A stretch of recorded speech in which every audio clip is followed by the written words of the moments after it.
रंबा मालिकेच्या आजच्या भागामध्ये आपण पाहणार आहोत की आता साई आणि त्याचसोबत रमा या दोघांच्या लग्नाचा मुहूर्त काढायचं तर ठरलेलंच असतं आणि त्यासाठी रमा आणि साईच्या लग्नाचा मुहूर्त काढायला गुरुजी आलेले असतात. त्याच वेळेला लग्नाचा मुहूर्त काढत असताना ते म्हणत असतात की मी पत्रिका पाहिल्या आहेत पण आता तरी लग्नाचे मुहूर्त नाही आहेत. हे म्हटल्यानंतर संध्या खूप जास्त चिडलेली असते. संध्या म्हणत असते की असं कसं, असं नाही चालणार, तुम्ही नीट बघा, एखादा मुहूर्त असेल तर सांगा. मग आता कोणता मुहूर्त आहे हे बघायला पुन्हा एकदा सांगितला जातो. मग ते सुद्धा आता पुन्हा एकदा मुहूर्त शोधायचा विचार करतात आणि त्याच वेळेला आता ते पुन्हा मुहूर्त शोधतात. तर ते आता ठामपणे सांगतात की मी बघितलं आहे ताई, आता 2 महिने तरी यांच्या लग्नाचा मुहूर्त नाही आहे. हे सांगितल्यानंतर मात्र आता संध्याला खूप जास्त टेन्शन आलेलं असतं. म्हणजे आता संध्याला समजून जातं की आपलं काही खरं नाही, म्हणजे आपण जो विचार केला होता ते काही आपलं सक्सेस होणार नाही. तिच्या डोक्यात हेच होतं की काही झालं तरी सुद्धा आई आणि रमाचं लग्न पटकन आवरून टाकावं, म्हणजेच कसं सगळ्या काही गोष्टी नीट होतील. पण तिचा आता खूप मोठा प्लॅन फ्लॉप झालेला असतो, त्यामुळे आता तिला काहीच बोलता येत नसतं. अण्णाही आता म्हणत असतात संध्याला की राहू दे ना, मुहूर्त निघत नाहीये तर आपणही कशी जबरदस्ती करू शकतो. पण तुम्हाला कळत नाहीये का अण्णा, असं करू नका, आपण बघूया ना एखादा मुहूर्त. पण मुहूर्त निघतच नाहीये तर कुठून होणार आहे हे सगळं. गुरुजींनी ठामपणे सांगितलेलं असतं की लग्न हे मुहूर्तावरच केलं जातं. जर मुहूर्त निघत नाहीये तर तुम्ही लग्नाला इतकी घाई का करताय, असं देखील आता गुरुजी म्हणत असतात. 2 महिन्यांनंतरचा मुहूर्त आहे तेव्हाच हे लग्न होईल, असं गुरुजी बोलून निघून जातात. दुसरीकडे मात्र आता एकदमच मन लावून आरोही देवाकडे पूजा करत असते, कारण तिलाही वाटत असतं की हे लग्न व्हायला नको. तर वर्माई बोला काय म्हणता, असं बोलून आता इकडे मात्र इरावतीनं कानाला फोन लावलेला असतो. संध्याचा फोन आलेला असतो आणि लग्नाची तारीख ठरली हे सांगायला तिनं खरं तर फोन केलेला असतो. पण इथे मुहूर्तच न भेटल्यामुळे लग्न 2 महिने पोस्टपोन झालेलं आहे हे मात्र आता कळून चुकलेलं असतं. त्यामुळे इरावती आता डोक्याला हात लावून घेते. पण इरावती हे सगळं काही इकडे कोणालाच सांगत नाही. पण तिच्या शॉक बसल्यामुळे आजीला मात्र काहीतरी नक्कीच घडलं आहे हे तर कळलेलं असतं. दुसरीकडे रमा आता डोक्याला हात लावून उभी असते, कारण तिच्यासाठी ना या सगळ्या गोष्टी अवघड जात असतात. कारण तिचं अक्षयवर प्रेम आहे, पण अक्षय तिच्याकडे आता जास्तच ओढला जात होता. पण अक्षयला कशा या सगळ्या गोष्टी सांगायच्या हा विचार देखील तिच्या मनामध्ये येत होता. तरीसुद्धा ती आता काही झालं तरीसुद्धा शांत बसलेली असते. अक्षय तिथे आलेला असतो आणि अक्षय मुद्दामूनच रमाच्या मागे पुढे करत असतो, जेणेकरून रमा जी आहे ती कधीतरी आपल्याला स्वीकारेल. त्याच वेळेला आता त्याने मुद्दामूने ना स्वतःचा फोटो आणलेला असतो आणि तो रमाच्या समोर धरतच रमाला म्हणत असतो की तुम्ही म्हणताय ना की तुम्ही माझ्यावर प्रेम करत नाही, तर चला मग मी तुम्हाला फोटो दिलाय आणि हे लेटरसुद्धा, तुम्ही माझा फोटो जाळून दाखवा, मग मी तेव्हा समजेन की तुमचं माझ्यावर प्रेम नाही आहे ते. असं देखील आता इकडे अक्षय जो आहे तो मात्र रमाला बोलत असतो. रमाला आता या सगळ्यामध्ये काय बोलावं आणि काय नाही हे समजतच नाही. रमाला खूप जास्त टेन्शन आलेलं असतं, त्यामुळे आता रमा शांत असते. पण रमाला काय रिॲक्ट करावं हे कळत नाही, कारण रमाचं तर अक्षयवर प्रेम आहे. पण जर हा फोटो जायला तर मग कसं चालेल, कारण आपलं प्रेम इतकं आहे की ते फोटो जाऊन संपणाऱ्यातलं नाही. आणि जर मी फोटो जायला तर त्याचे परिणाम खूप जास्त वाईट दिसू शकतात, असं देखील रमाला माहिती असतं. म्हणूनच रमा ठामपणे सांगते की सॉरी, पण मी हा फोटो काही जाळू शकत नाही. आणि जेव्हा ती हे सगळं सांगते ना तेव्हा मात्र आता तिला म्हणतो की तुम्ही हा फोटो जाळत नाही आहात याचा अर्थ तुमचं माझ्यावर प्रेम आहे, बरोबर की नाही. पण आता अक्षय जेव्हा हे सगळं बोलतो तेव्हा अक्षय जेव्हा बोललेला असतो तेव्हा मात्र आता रमाच्या डोक्यामध्ये अनेक विचार सुरू असतात. ती म्हणत असते की मी कसं सांगू, माझं खरंच तुमच्यावर प्रेम आहे, पण ते प्रेम मी व्यक्त करू शकत नाही आहे, याचाच मला खूप जास्त त्रास आहे. पण आता करू तरी काय, हा विचारच ना रमा करत असते आणि रमाच्या डोक्यामध्ये ना सतत तेच सुरू असतं. आणि त्यामुळेच आता रमा तिथे ठेवलेला फोटो बघते. मग आता ती ठरवते की स्वतःचं मन आता आपल्याला घट्ट करावंच लागणार आहे, कारण आता आपल्याला हा फोटो असाच ठेवून उपयोग नाही. हे जर आपण केलं तेव्हाच तर या सगळ्या गोष्टी ह्याला दाखवून देऊ शकतो. आणि म्हणूनच तिने आता तो फोटो हातात घेऊन तो फोटो जाळायचा निर्णय घेतलेला असतो, कारण तिला आता अक्षयला असंच दाखवायचं असतं की माझं तुमच्यावर प्रेम नाही आहे. मग अक्षयही मन घट्ट करून पाहत असतो, कारण त्यालाही खूप जास्त त्रास होत असतो. पण तो तरी काय करणार ना. तो मात्र आता मन घट्ट करतो आणि डोळे बंद करून एकटक पाहत असतो. पण त्याच वेळेला ना नेमका रमाचा फोन वाजतो. रमाला आता कॉल रिसीव करायलाच लागणार असतो, कारण तो कॉल साईचा असतो आणि तो खूप जास्त अर्जंट असतो. मुळात तिला हा फोटो जायचा नव्हता, ती कारण शोधत होती, पण तिच्याकडे त्याची काही कारणं नव्हती. आणि आता समोरूनच हे सगळं घडतंय म्हटल्यावर तिला तर आता तो फोटो घेऊन जायचाच होता. मग आता इकडे मात्र सईचा फोन आलेला असतो आणि साईचा फोन आल्यामुळे आता रमा कॉल रिसीव्ह करते. ती म्हणत असते की नक्कीच आमच्या लग्नाचा मुहूर्त निघाला असेल, म्हणूनच तेच सांगायला साईने कॉल केला असेल. तर साई आता कॉल करतो आणि त्याच वेळेला रमा म्हणत असते की काय झालं साई, आपल्या लग्नाचा मुहूर्त निघाला का. त्याच वेळेला आता लग्नाचा मुहूर्त ना 2 महिन्यांनंतरचा आहे हे सुद्धा आता साईकडनं जेव्हा रमाला कळतं ना, तेव्हा मात्र रमाला खूप मोठा धक्का बसतो. रमा आता म्हणत असते की का साई असं का. तर इकडे मात्र आता अक्षयला खूप जास्त हसू येत असतं, कारण आता अगदी त्याच्या मनासारखं झालेलं असतं ना. लग्न पुढे ढकललं गेले म्हटल्यावर त्याला आता खूप जास्त आनंद होतो आणि तो मात्र आता पाहतच राहतो. या सगळ्या गोष्टींमुळे त्याला हसू येत असतं. तर रमासुद्धा मनापासून खूप जास्त हसत असते. म्हणजे ती जरी दाखवत नसली ना तरी तिलासुद्धा या सगळ्याचा आनंद झालेला असतो. तर दुसरीकडे मात्र आता पाहायला मिळतं अक्षय म्हणत असतो की जे देवाच्या मनात आहे ना तेच घडणार आहे. ते किती काही प्रयत्न केले ना तरी बदलणार नाहीये, एवढं लक्षात ठेवा रमा मॅडम. तुम्ही फक्त माझ्या आहात आणि माझ्याच राहाल, असं देखील आता इकडे मात्र अक्षय रमाला बोलत असतो आणि निघून जातो. दुसरीकडे आता पार्वती आजी इरावतीला म्हणत असते की काय म्हणाल्या मग विहीनबाई, सांगताय ना, सांगा ना सांगा ना. मग असं बोलून मग काय लग्नाचा मुहूर्त नक्कीच पुढे ढकलला असेल. हो, लग्नाचा मुहूर्त 2 महिन्यानंतरचा आहे हे सुद्धा आता इरावती बोलून जाते. मग या गोष्टी ऐकून ना इथे पार्वती आजीला आनंद होतो. पार्वती आजी लगेचच आरोहीकडे जाते आणि आरोहीला म्हणते की बाप्पाने तुझं ऐकलं, म्हणजेच लग्नाचा मुहूर्त बघ ना 2 महिन्यानंतरचा आहे. मग आता आरोही खुश होते. आरोही म्हणते की हे लग्न पोस्टपोन झालं, हळूहळू हे लग्न मोडेल सुद्धा, कारण आई ही फक्त माझ्या बाबांची आहे आणि काही झालं तरी आईबाबांना आता मी एकत्रच पाहणार आहे, असं देखील आरोही बोलत असते. आणि तुझीच प्रार्थना देवाने ऐकली असं बोलूनच ती मात्र आता त्यांचं कौतुक करत असते.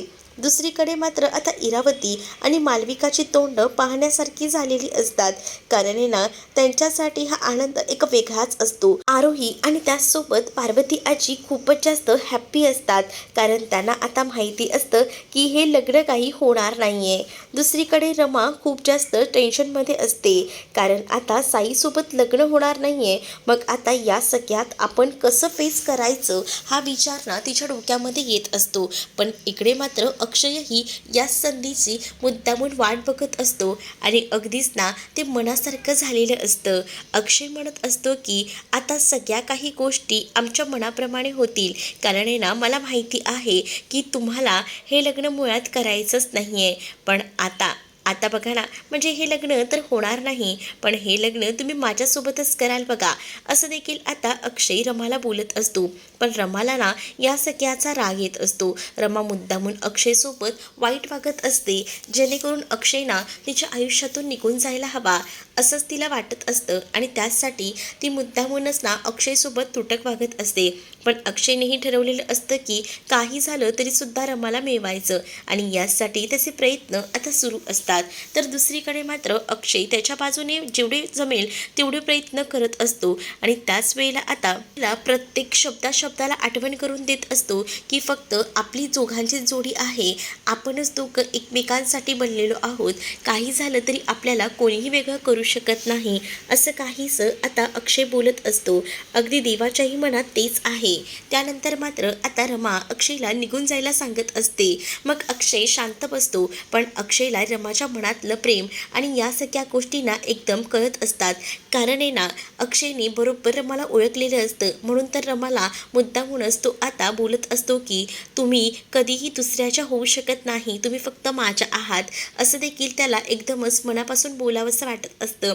आणि त्यामुळेच ना आता लग्न मोडल्यामुळे तो खूप जास्त हॅप्पीही असतो. त्याच्या चेहऱ्यावर तो आनंद स्पष्टपणे दिसत असतो. दुसरीकडे रमा बोलत असते की ह्या लग्नाचा मुहूर्त इतक्या उशिराचा निघाला आहे ना, त्यामुळे खरंच ना खूप जास्त त्रास होतोय मला, पण ह्या सगळ्या गोष्टी अशा का घडल्या हा विचारही ना आता मनामध्ये येत असतो. नाही, या गोष्टी अशा घडायला नको होत्या असा देखील मनात ती विचार करत असते. कारण तिला असं वाटत असतं की एकदा काही लग्न झालं असतं ना तर ती या सगळ्यातून सुटली असती. तिने हळूहळू का होईना आपल्या आयुष्यातून अक्षयला सुद्धा काढायचा ती प्रयत्न करत होती. पण अक्षयला काढायचा प्रयत्न करून सुद्धा आता अक्षय दरवेळेला तिच्या समोर येऊन नव्याने तिला या सगळ्याची आठवण करून देत होता. आणि त्यामुळेच ना आता मात्र तिला खूप जास्त या सगळ्याचा संताप होत होता.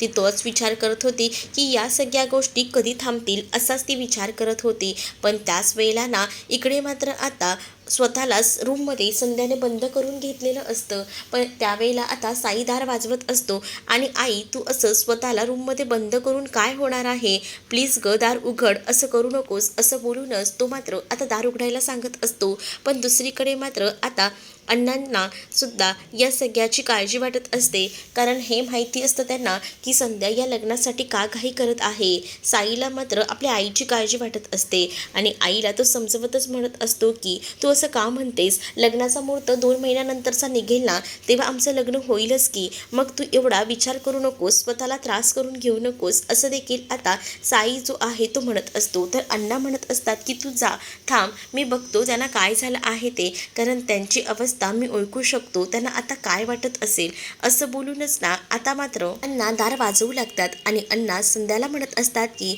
जरा दार उघडा, मला तुमच्याशी बोलायचं आहे, तुमची काळजी मला समजते, तुम्हाला साईच्या लग्नाची खूप जास्त काळजी आहे, पण काळजी करू नका, हे लग्न होणार आहे असं देखील आता इकडे अण्णा संध्याला सांगत असतात. संध्याचं असं म्हणणं असतं की हे लग्न या आठवड्याभरातच व्हायला हवं, पण जर लग्नाचा मुहूर्तच नसेल तर हे लग्न होणार तरी कसं ना. म्हणूनच आता ते मात्र संध्याला समजवायचं ठरवतात. संध्या आता त्यांचं ऐकून दार तर उघडते. त्याच वेळेला आता संध्याला ते म्हणत असतात की मला कळतंय तुम्हाला असं वाटतंय ना की हे सगळं लवकरात लवकर व्हायला हवं, यासाठी आपणही प्रयत्न करतोय, पण लग्नाचा मुहूर्त निघत नाहीये, त्याला आपण तरी काय करणार, माझ्याकडे यावर सोल्युशन आहे असं देखील आता संध्या बोलत असते. तर संध्या सांगू लागते की आपण एकतर रमाला ना या सगळ्यापासून लांब करायचं, म्हणजे मी रमाला कुठेतरी घेऊन जाते, नाहीतर एक काम करूया, तुम्हीच ना त्या अक्षयला कामावरनं काढून टाका. अक्षयला कामावरून काढून टाकणं शक्य नाही, कारण त्याला 5 लाख रुपये देणं शक्य नाहीये, म्हणजे हे नक्की काय आहे हे सुद्धा आता विचारलं जातं. त्यावर संध्याला आता अण्णा सांगू लागतात की त्याच्यासमोर 5 लाख रुपयांची अट ठेवलेली आहे, 5 लाख रुपये जेव्हा तो देईल ना तेव्हाच ही नोकरी सोडून जाऊ शकतो असं देखील आता जे अण्णा आहेत ते मात्र सांगू लागतात. तर त्यावर संध्या म्हणत असते की मग 5 लाख रुपयेच ना, त्याला आपण तेवढे द्यायला सांगूया, तेवढे त्याच्याकडे पैसे नाही आहेत म्हणून तर ती नोकरी तो करतोय, नाहीतर केव्हाच तो नोकरी सोडून जाणार होता असं देखील अण्णा आता संध्याला म्हणत असतात. त्यावर संध्या म्हणते की ठीक आहे, त्याच्याकडे नाही आहेत ना पैसे, मग त्याला आपण देऊया आणि आपण त्याला सांगूया की या सगळ्यापासून अलिप्त राहायचं, बाजूला राहायचं, मग काय आपलं काम होईलच की, तुम्हाला नाही जमणार असेल ना ही गोष्ट तर मी करायला तयार आहे, तुम्ही तेवढं पैशांचं काही ते बघा असं देखील आता सांगितलेलं असतं. मग आता या सगळ्या गोष्टी जेव्हा अण्णांना संध्या म्हणते ना तेव्हा संध्याला अण्णा देखील या सगळ्यासाठी होकार देतात. तर दुसरीकडे मात्र आता रमा विचार करत असते. तिला आता अक्षयचं बोलणं आठवत असतं. अक्षय तिला काय काय बोलला होता या सगळ्या गोष्टी आता आठवू लागतात. ती आता विचार करत असते की हे सगळं तर ठीक आहे, अक्षय आपल्याला म्हणाला होता की प्रेमाबद्दल वगैरे, पण मला त्यांच्यापासून जितकं लांब जाता येईल ना तितकं लांब जायचं आहे, पण असं का होतंय देवा, प्रत्येक वेळेला काही ना काही प्रॉब्लेम्स काय येत आहेत असाच विचार ती आता करत बसलेली असताना तिथे आता साई येतो. आणि साईसुद्धा आता रमाला टेन्शनमध्ये बघतो. तो तिला या सगळ्यातून बाहेर काढायचा विचार करत असतो आणि तिला म्हणत असतो की प्लीज तुम्ही शांत व्हा, तुम्ही असा विचार करू नका, सगळ्या काही गोष्टी व्यवस्थित होणार आहेत. आणि त्याच वेळेला आता तो तिला म्हणत असतो की तुमचा मूड ठीक नाही आहे ना, मग माझ्याकडे एक आयडिया आहे, तुमचा मूड मी ठीक करू शकतो, आपण ना बाहेर मस्तपैकी जाऊया का जेवायला, म्हणजे कसं तुम्हाला बरं वाटेल. ठीक आहे, तुम्हाला नाही जायचं आहे का बाहेर जेवायला, मग एक काम करतो, मीच काहीसं ऑर्डर करतो, मग आपण इथेच बसून दोघंही जण खाऊया, चालेल ना असं देखील आता म्हटलं जातं. पण त्यावेळेला रमा ही आता विचार करते की मी या सगळ्या आठवणीत राहिली तर या सगळ्या गोष्टींचा जास्तीत जास्त विचार करेन, म्हणूनच आता ती म्हणत असते की नाही, चला आपण जाऊया बाहेर, मलाही बरं वाटेल. आणि मग काय, आता ती मात्र साईसोबत बाहेर हॉटेलमध्ये जायला तयार होते. साईचाही मूड खूप जास्त फ्रेश झालेला असतो आणि साई आता सगळ्या बाजूने विचार करतो. दोघंही जण चाललेलीच असतात. त्यातच संस्थेतले जे शिक्षक असतात ना, ते तिथे येतात आणि ते मात्र आता तिथे येऊन बोलत असतात की काही झालं ना तरी सुद्धा आपल्यासाठी एक सरप्राईज आहे. मग काय सरप्राईज आहे असं देखील विचारलं जातं. मग त्या सरप्राईजबद्दलच आता सांगितलं जातं की तुमचं लग्न ठरलं आहे, त्यासाठी आम्ही केळवण करायचं ठरवलंय. केळवणाचं बोलल्याबरोबर खूपच जास्त आनंद रमा आणि साईला झालेला असतो. आणि तुमच्या आवडीचे सगळेच पदार्थ आहेत, खास आमच्याकडनं तुमचंही केळवण आहे. मग आता साई आणि त्याचसोबत रमा म्हणत असतात की ठीक आहे, तुम्ही माझ्यासाठी एवढं सगळं केले तर आम्ही येऊच केळवणाला. पण त्याच वेळेला अक्षयने या सगळ्या गोष्टी केल्या आहेत हे मात्र ते शिक्षक सांगू लागतात ना, तेव्हा मात्र आता रमाला हे सगळं नको असतं. रमा म्हणत असते की मी एक काम करते, आपण ना एक विचार करूया. आणि मग आता त्यांचं ठरलेलं असतं की तिथून जायचं. म्हणजेच काय, तर आता तिथे न थांबता आता त्यांनी विचार केलेला असतो की हॉटेलमध्ये जेवायला जायचा. म्हणूनच रमा म्हणते की सॉरी, पण आमचं ठरलं होतं आधीच हे दोघांचंही की आम्हाला हॉटेलमध्ये जाऊन आमचा मी टाईम घालवायचा आहे आणि त्याचसाठी आम्ही प्रयत्नही केलेत, सॉरी हा, पण आम्हाला जावं लागेल असं देखील आता ती म्हणत असते. आणि मग काय, ती जेव्हा हे सगळं बोलते ना तेव्हा सॉरी असंही सांगू लागते. त्यावर ते सगळे शिक्षक नाराज झालेले असतात. पण तेवढ्यातच ना आता तिथे अक्षय लंगडत लंगडत आलेला असतो आणि अक्षय मात्र तिथे येऊन बोलत असतो की काय झालं आहे, तुम्ही असं कसं म्हणू शकता, चला ना आपण एकत्र मिळून हे सगळं एन्जॉय करूया. खास तुमच्यासाठी मी एवढं सगळं ऑर्गनाईज केलं आहे, मग असं कसं चालणार आहे, चला सगळ्यांना नाराज करू नका असं देखील आता अक्षय बोलत असतो. मग जेव्हा अक्षय या सगळ्या गोष्टी बोलतो ना तेव्हा मात्र आता रमा आणि साईसमोर कोणताही ऑप्शन उरत नाही. त्यांना आता जावंच लागणार असतं. अक्षयने एवढी मोठी आता त्यांच्यासाठी सेवा केलेली असते, देखभाल केलेली असते. मग काय, आता रमा आणि साईकडे सुद्धा ऑप्शन नसतो, ते सुद्धा आता काहीच बोलू शकत नाही. त्यामुळे आता रमा आणि साई त्या केळवणाला जायचं ठरवतात. तर दुसरीकडे आता सगळेजण म्हणत असतात की तुम्ही या, आम्ही तोपर्यंत पुढे येतो असं आता रमा आणि साई बोलतात. मग आता तिकडे मात्र आता सगळीजण पुढे गेलेली असतात. तर साई आता रमाकडे बघून बोलत असतो की काय करायचं आहे. त्यावेळेला आता रमा म्हणत असते की ठीक आहे, आपण बघूया काय करायचं आहे ते, पण तुम्ही ना जास्त पॅनिक होऊ नका, माझ्याकडे या सगळ्याचा मार्ग आहे, मी काहीतरी प्रयत्न करतो आणि या सगळ्यावर मार्ग काढतो असं देखील आता म्हटलं जातं. रमा हे सगळं जेव्हा बोलते ना तेव्हा अक्षय म्हणत असतो की तुमच्याकडे काय मार्ग आहे ते तरी मला सांगा. मग आता रमा सांगू लागते की चला ना मी सांगते तुम्हाला, आणि असं बोलून ती आता मात्र घेऊन जात असते. तर दुसरीकडे मात्र आता या सगळ्या गोष्टी ना खूपच जास्त वेगळ्या पद्धतीने घडत असतात आणि त्यामुळेच ना रमा आणि साई केळवणाला जातात. खास करून केळवणाची जोरदार तयारी ना अक्षयने केलेली असते, खूप छान डेकोरेशन, सगळं काही आवडीचं जेवण. मग आता मुद्दामूनच ना रमा सगळ्यांसमोर साईला सांगत असते की तुम्ही मला घास भरवा ना. मग साई पहिल्यांदा श्रीखंडाचा चमचा हातात घेऊन तिला आता घास भरवायला चाललेला असतो. पण त्यामध्येच ना अक्षयनेही मोठा ट्विस्ट आणलेला असतो. अक्षय म्हणत असतो की घास भरवायच्या आधी ना मला तुम्हाला हेच सांगायचं आहे की ऐका, मी काय म्हणतोय ते, तुम्ही ना एक काम करा बरं, तुम्ही ना एक दुसऱ्यांना किती ओळखता याबद्दल जरा सांगा. त्याबरोबर आता इकडे मात्र साई आणि रमाची गोची झालेली असते, कारण ते दोघंही जण एकमेकांना इतकं काही ओळखत नसतात. त्यामुळेच आता मोठा प्रॉब्लेम होतो. दुसरीकडे साईची आई 5 लाख रुपये घेऊन इरावती आणि त्याचसोबत पार्वती आजीकडे जाते आणि पैसे घ्या आणि तुम्ही इकडनं निघून जा, काही झालं तरी अक्षयला रमापासून दूर ठेवा असं सांगत असते. पार्वती आजी मात्र रागातच पाहत असते. मात्र इरावतीला या सगळ्याचा आनंद झालेला असतो. तर तुम्हाला हा भाग कसा वाटला हे कमेंटमध्ये नक्कीच सांगा आणि अशाच नवनवीन भागांसाठी चॅनलला सबस्क्राईब करायला विसरू नका.